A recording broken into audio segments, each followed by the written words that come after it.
अस्सलामु अलैकुम वरहमतुल्लाहि वबरकातुहू। अल्लाहुम्मा सल्लि अला मुहम्मद व अला आलि मुहम्मद कमा सल्लैता अला इब्राहीम व अला आलि इब्राहीम इन्नका हमीदुम मजीद।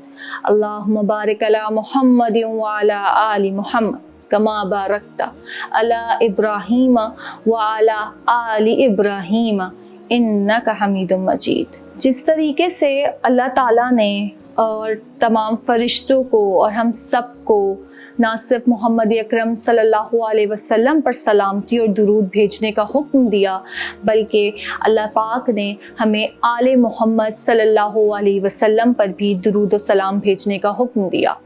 क्यों? क्योंकि आले मोहम्मद सल्लल्लाहु अलैहि वसल्लम की कुर्बानियाँ हमेशा ताहयात याद रखी जाएंगी, क्योंकि उन्होंने करबला करके, करबला की जंग लड़ के इस्लाम को फिर से ज़िंदा कर दिया। नबी ने हमें दीन दिया और नबी के घराने के लोगों ने हमारे दीन को सलामत रखा और हमेशा के लिए बका कर दिया।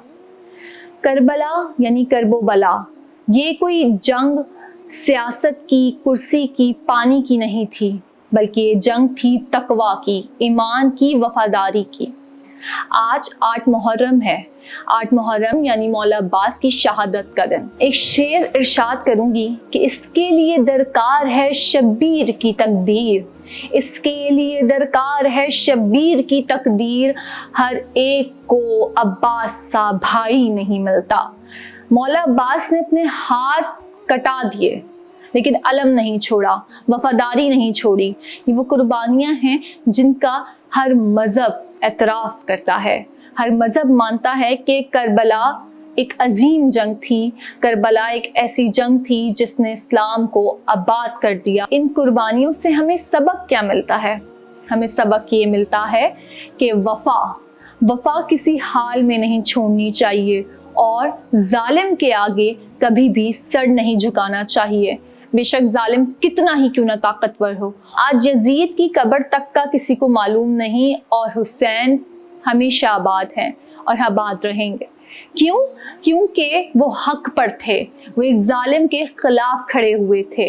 ये करबला हमें ये सबक देती है कि हमें भी झुकना नहीं है, कभी भी किसी भी जालिम हुक्मरान के आगे झुकना नहीं है। जुल्म सहना भी एक जुल्म होता है। अगर हमारे हुक्मरान जालिम हो चुके हों तो हमें भी डट कर और हक की जंग लड़नी चाहिए, जिस तरीके से करबला में लड़ी गई। जब इमाम हुसैन ने अपना सर कटा दिया सजदे में, तो ये हमें सबक देता है हमें नमाज नहीं छोड़नी चाहिए, क्योंकि करबला हो रही थी, सब था, लेकिन उन्होंने नमाज नहीं छोड़ी। वो जो आखिरी सजदा था वो नमाज की अहमियत बताता है कि नमाज किस कदर ज़िंदगी में ज़रूरी है। तो इस करबला के वाक़ये से हम सबको, तमाम मुसलमान को, तमाम इंसानों को जो सीखना है वो यही है कि नाहक के सामने कभी सर नहीं झुकाना, जुल्म के आगे कभी सर नहीं झुकाना और वफ़ा का परचम हमेशा लहराना है, कभी भी वफ़ादारी का दामन नहीं छोड़ना और हाँ, डट कर लड़ना है, आखिर दम तक लड़ना है। करबला हमें ये बहुत बड़ा सबक देती है जिससे हमें सीखना चाहिए। इसी के साथ मुझे इजाज़त दीजिएगा, अपना ख्याल रखिएगा और हाँ, करबला का मकसद मत भूलिएगा। अल्लाह हाफ़िज़।